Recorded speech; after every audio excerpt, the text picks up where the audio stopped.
Alors, je vous propose, après ce panorama des transports sur Toulon, et également sur l'agglomération toulonnaise plus généralement, de passer à la deuxième partie du débat, l'économie locale, attractivité et emploi. La parole est à André de Ubeda pour 5 minutes, mais vu qu'il est un petit peu en retard, s'il faut un petit peu plus, c'est un peu. Bien, sur l'économie locale, attractivité et emploi. Je dois dire d'abord qu'il est difficile de faire pire que ce qui se passe actuellement. Le taux de chômage est supérieur à la moyenne nationale. 54% des Toulonnais ne sont pas assujettis à l'impôt sur le revenu. 70% de la population toulonnaise relève du logement social.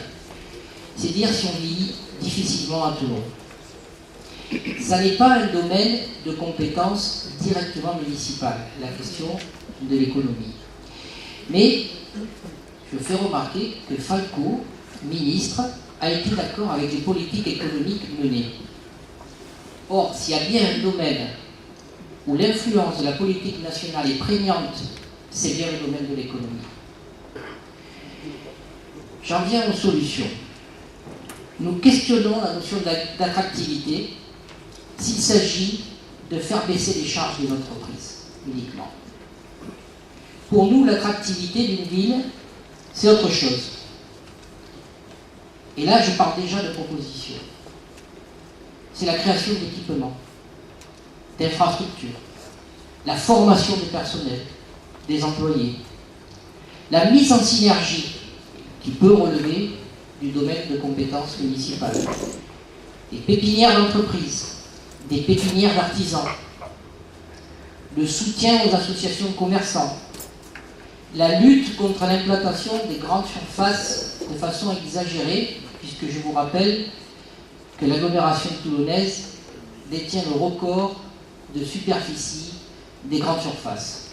Or, on sait que les grandes surfaces, ce sont souvent des transferts d'emplois, c'est-à-dire qu'on ferme des petits commerces. Il suffit de voir Toulon, ce qu'est devenu le centre-ville, ou les quartiers commerçants d'antan, aux dépens des grandes surfaces, des zones commerciales. Pour notre part, nous faisons un lien très important entre la politique nationale et la politique locale en ce qui concerne l'économie.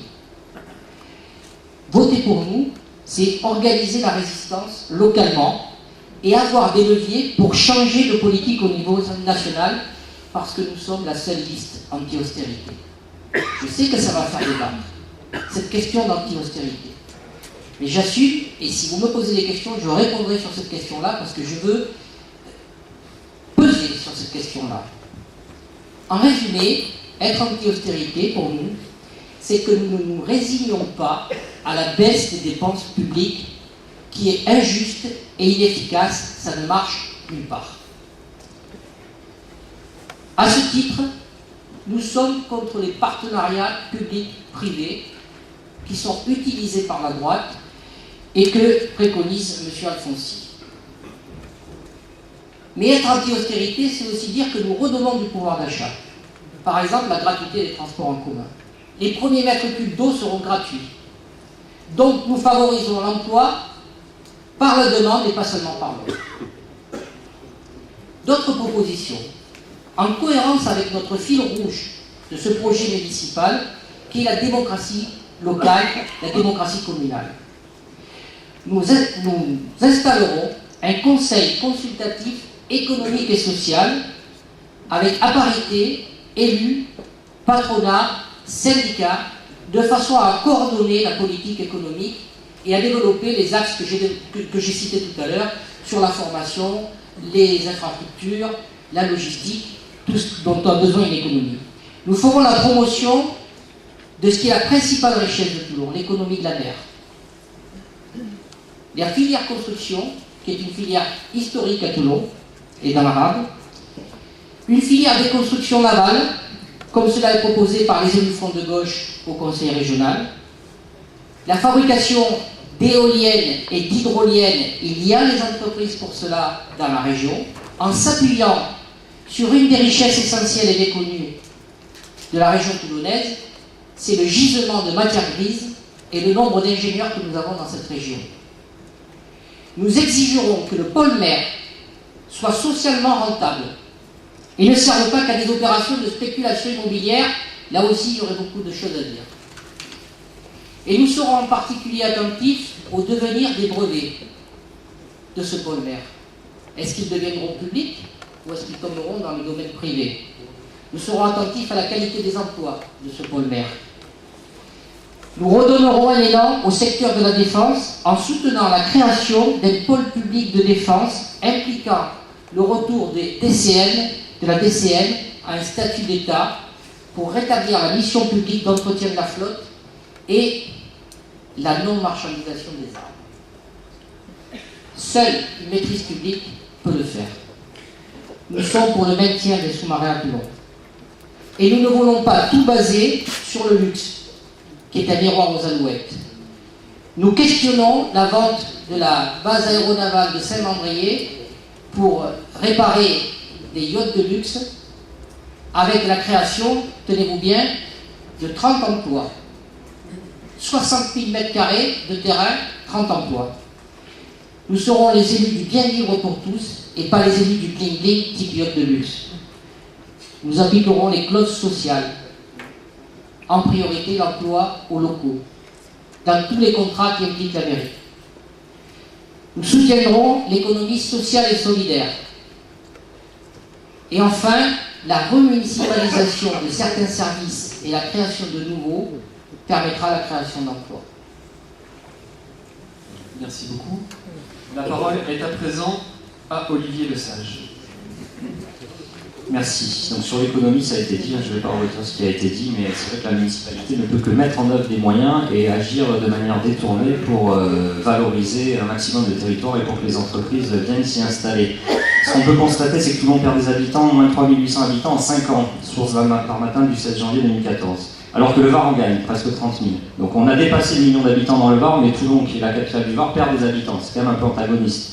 Alors on se pose la question, pourquoi d'autant plus que ça engendre des flux, parce que les habitants qui vont aller habiter ailleurs, bien souvent c'est le prix du foncier, c'est la qualité de vie, c'est les pollutions, et donc ces flux-là, après, ils recréent des pollutions de par ces flux, puisqu'il faut qu'ils reviennent travailler sur Toulon. Donc c'est un double problème, et on peut faire d'une pierre deux coups en valorisant Toulon. Donc je vais vous dire quelques points qu'on a, et surtout en améliorant l'attractivité de Toulon. Si j'ai le temps, je vous parlerai de la cause animale, parce que je m'excuse, mais je ne me laisserai pas enfermer dans 4 thèmes, et vous verrez, la cause animale, c'est aussi créateur d'emplois. Alors tout d'abord, nous à l'Alliance écologiste indépendante, voilà, il y a un petit bouquin qui s'appelle Politique écologique égale plein emploi. Ça fait 191 pages, c'est écrit par Jean-Marc Gaudin-Latory, qui est un des leaders national de l'Alliance écologiste indépendante. Je ne vais pas vous lire les 191 pages, d'abord on n'aurait pas le temps, mais c'est très instructif. Donc si vous voulez vous y référer, n'hésitez pas, je pense que pour vous c'est une bonne lecture, aussi une lecture assez saine. Alors, on va commencer par quoi? On va commencer par l'emploi par rapport au commerce de détail, c'est évident. Aujourd'hui, Toulon se vide. Pire que ça, on est en train de créer, alors certes on met le temps, mais le tramway ou le HNS pour amener les gens sur des zones comme Family Passion à Barnéwood, où c'est le projet numéro 1 en France, je crois que c'est 800 millions d'euros, enfin c'est quelque chose d'énorme ce qui va se faire. Donc on a une grosse crainte que le commerce de détail de Toulon se vide. Donc face à ça, la mairie peut facilement, et nous si demain on a même une once de pouvoir au conseil municipal, on défendra ça avec les ongles, parce que c'est le cœur de Toulon, c'est la vie à Toulon. On peut faire une réserve foncière, on peut racheter des vieux bâtiments, on peut les rénover et les relouer sur des bails modérés aux commerçants. Les commerçants, c'est peut-être un gros mot dans certains partis, je sais pas, mais bon, libéral, c'est pas non plus une insulte. Quand on peut être libéral, on peut être commerçant, ça fait tourner la ville, donc il faut stabiliser le prix du foncier pour aider ce type d'entrepreneur. On peut aussi très facilement redynamiser les visites de la ville par rapport aux croisiéristes. Bon, il y a au sol, il y a des trucs au sol, pour ceux qui connaissent, mais enfin c'est assez incompréhensible, donc il faut être champollion là, il faut décrypter des hiéroglyphes pour comprendre la visite de la ville. Donc vous pourrez très bien imaginer un système de passe-visite, enfin il y a plein de petites astuces pour valoriser Toulon. On a aussi sur le médical, on voudrait créer 1 ou 2 antennes médicales de proximité avec un tarif réduit pour les soins, parce que les hôpitaux sont complètement engorgés, notamment les urgences. On verra après dans les financements, ne vous inquiétez pas. On a des idées d'aide aux personnes âgées pour un service de livraison à domicile mais de produits locaux. Donc là, il y aurait une aide uniquement pour les services de livraison de produits locaux, ce qui ferait que l'économie tournerait mieux. On a surtout le gros programme de création d'emplois, c'est quand même le BTP aujourd'hui qui se meurt. qui met en garde, d'ailleurs, ça me paraît bizarre, le gouvernement, des fois en disant maintenant on veut des chantiers, enfin bon, ils sont un peu. Ils interviennent de manière présomptueuse, mais en attendant, le BTP sur Toulon, c'est facile, on n'a qu'à prendre tous nos bâtiments municipaux et les rénover pour faire des bâtiments à énergie positive. Donc ça, c'est super parce que c'est la baisse de la pollution. C'est la baisse du coût au niveau énergétique pour tous nos bâtiments qui parfois sont énergivores. C'est une création d'emplois, ou du moins on maintient la filière BTP qui est mal en point. Il y a pas mal de chantiers. Et ce qu'on développera dans la partie finance, c'est que vous allez voir que lorsque vous avez des bâtiments municipaux qui sont peu gourmands en énergie, vous obtenez des certificats d'économie d'énergie que vous pouvez revendre sur un marché à EDF, etc., comme un marché action. Donc personne ne le sait, mais ça c'est très intéressant. Il y a un pôle d'excellence écologique, mais c'était évident. Enfin, je veux dire, bon, vous appelez ça des constructions navales. DCNF va partir de Toulon. Ils se barrent. Ils vont au lieu. Bon, c'est comme ça, c'est un choix. Peut-être que le cadre de vie, là aussi, je sais pas. Bon. Ben, il y a déjà des installations, là. Alors, on entend parler de la mairie qui s'installerait là-bas, etc. Enfin, moi, j'y travaille. Hein. Bon. J'ai parlé d'ingénieur de DCN, du pôle maire. Bon, je connais assez bien. Il y a une cage de Faraday, il y a des outils exceptionnels au Morillon. Donc on a déjà la totalité des infrastructures pour créer un pôle d'excellence au niveau des énergies renouvelables. Mais il faut le faire. C'est un endroit unique en Europe, là qu'on a. Si on laisse passer ça, c'est stupide pour mettre quoi? Des fonctionnaires dans une mairie? On sait très bien les fonctionnaires, mais ils peuvent très bien être 100 mètres devant ou 100 mètres derrière et pas venir juste à l'endroit qui ne va pas. L'eau, c'est créateur d'emplois si on revient en régime municipal. Hein. Bon, tout le monde en a parlé, certains l'abordent. Nous, c'est clair, c'est dans notre vision de la chose. Aujourd'hui, on se fait avoir par les fermiers qui nous vendent l'eau à un prix fou. Et quand vous renégociez les contrats, il suffit de dire attention, on va repasser en régime municipal, moins de 30%. C'est pas mal, hein. Moi j'aimerais bien aller à Carrefour et dire attention, j'ai chez le concurrent, moins de 30%, non, c'est pas mal. Donc ça veut dire qu'un régime municipal, c'est pas du pipeau, et là où c'est, le prix de l'eau baisse. Donc il faut y songer sérieusement, en tout cas engager des études, c'est bon pour le pouvoir d'achat des communes. Je vais vous parler de l'attractivité rapidement, puisque le temps nous est compté, et notamment de la réduction des pollutions. Alors, à Toulon, si les gens s'en vont, c'est parce qu'il y a trop de pollution. Et moi, je connais des gens qui ont des enfants avec des problèmes de santé, notamment d'asthme, etc., mais ils s'en vont de Toulon. C'est quand même désespérant. Donc, par exemple, les bateaux. Enfin, je veux dire, les bateaux, on sait que ça pollue énormément. Alors, ils ont trouvé une excuse, ils utilisent un carburant écologique, mais hacké. Mais le bateau, là où il pollue, c'est quand il met les gaz, quoi, quand il s'en va. Donc il suffit de leur dire, monsieur, vous utilisez aussi le carburant écologique en arrivant en partant. Ou alors vous mettez des remorqueurs, on vous remorque jusque dans la rade. Et vous mettez les moteurs au large. Donc il y a des solutions évidentes que nous, on poussera.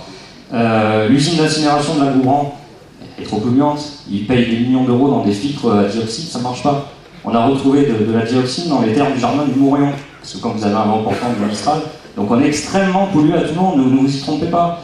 Et normalement, les déchets, c'est recyclable à 90%. C'est-à-dire que si nous, demain, on est élu, les déchets sera un gros axe fort pour nous. On va pousser pour que, franchement, si on recycle à 90%, l'usine de la Gouran, on la ferme. Hein. On n'en a plus besoin. Alors, je dirais, pour les quelques emplois, on les recyclera dans les déchets. Parce que, par contre, la filière déchets, elle est assez créatrice d'emplois. Ce qui vient de la terre doit retourner à la terre. C'est basique dans les déchets, mais c'est pas fait à tout le monde. La lutte anti-pollution pour la régénération des fonds marins, ça fait des années, ça fait 30 ans que Michel Pizoc, qui est troisième sur ma liste, le propose. C'est toujours pas fait. C'est assez déplorable. Que ce soit l'opposition ou que ce soit la liste majoritaire, une fois que les gens sont autour d'une table, je sais pas ce qu'ils font, mais en tout cas ils n'en parlent pas. On peut développer la pêche artisanale, il faut accroître la ressource halieutique, et pour ça on crée des récifs artificiels. Donc il suffit de créer quelques récifs artificiels large de Toulon et on aura une ressource qui va recroître. Voilà, donc tout ça c'est des petits points qui sont assez simples et qui permettront de redonner vie à Toulon. Je vous ai dit que j'allais vous parler de la cause animale, donc je vais le faire, même si je dépasse le temps. Non, je m'en fous, je veux parler de la cause animale. Je prendrai du temps ailleurs. Non, mais attendez, si vous voulez pas parler de la cause animale, vous le dites, parce que c'est vrai que ça fait sourire, ça fait peut-être sourire à toi, mais moi ça me fait moins sourire, parce qu'à Toulon, il n'y a qu'un seul refuge pour chiens, qu'un seul refuge pour chats, ils sont complètement débordés, les associations saturent carrément, et donc c'est facile de créer un dispensaire, comme il y avait au Pont du Lac, c'est qui a été fermé, c'est facile de créer une fourrière qui est contrôlable par les associations, donc il faut absolument créer ça, il faut absolument engager une campagne de stérilisation pour les chats des rues. Et ça, on se battra aussi. Ça peut faire sourire certains, mais c'est important et on y tient. Merci. Excusez-moi pour les dépassements du temps. Merci beaucoup. Robert Alfonsi.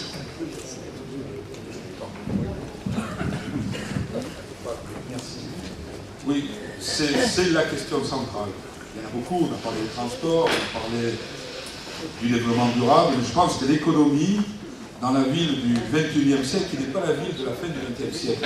La ville du XXe siècle, c'est la ville de demain et d'après-demain. C'est l'axe central d'une ville qui a de vraies difficultés en ce domaine. La crise a frappé Toulon comme le reste du pays.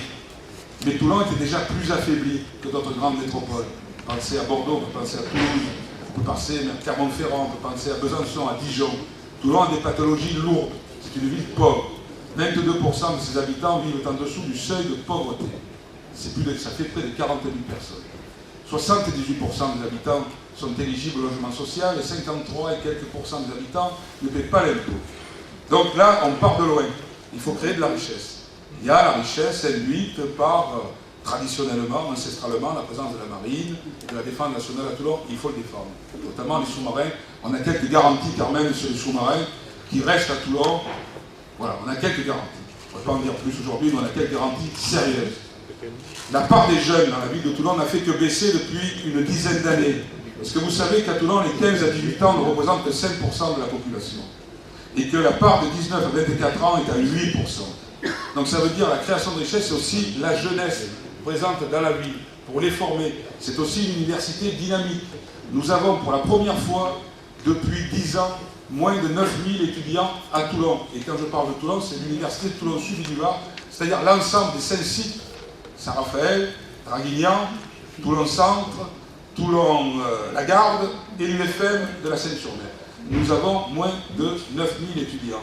Nous sommes donc à 2% seulement d'étudiants par rapport à la population. C'est le plus faible taux de France, le plus faible, de toutes les villes qui disposent d'une université. Donc c'est à partir de là qu'on recrée potentiellement de la richesse.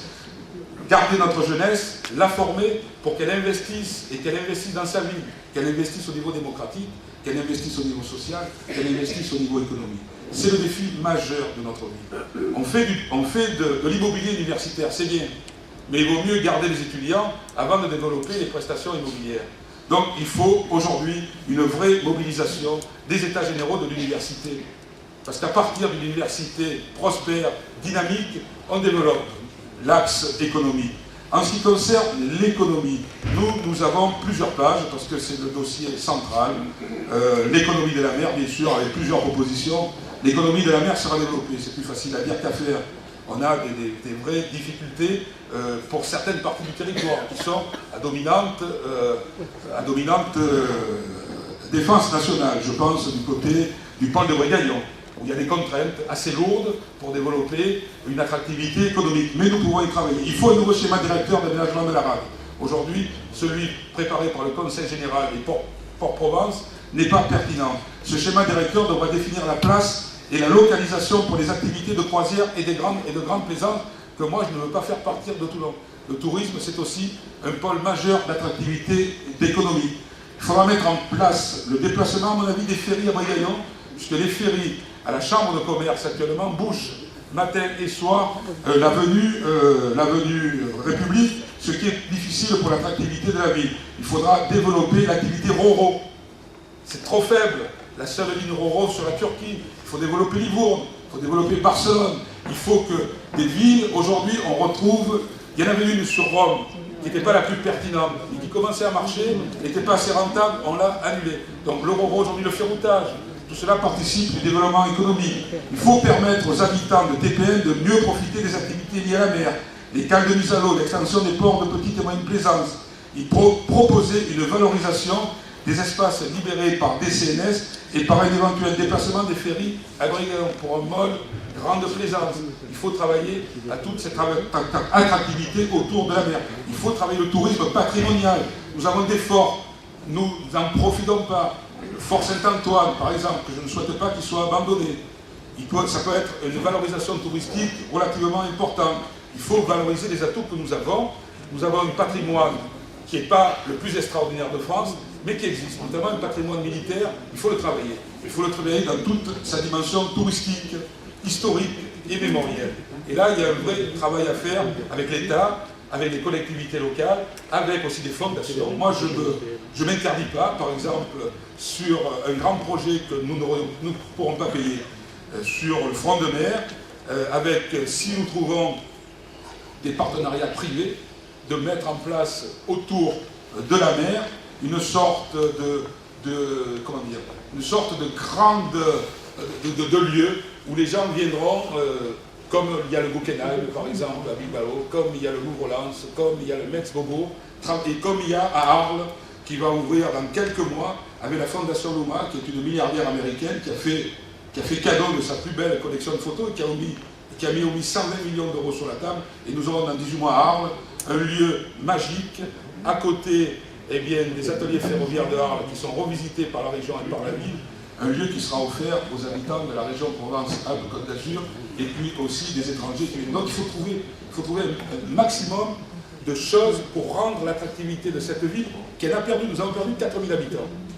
Ça veut dire que la ville a un déficit d'attractivité. Nous avons un vrai problème de logement. Si on veut que la chaîne économique de proximité soit plus prospère, il faut qu'on développe le logement social. Parce que moins les gens consacreront de leur revenu au logement, plus ils pourront consommer.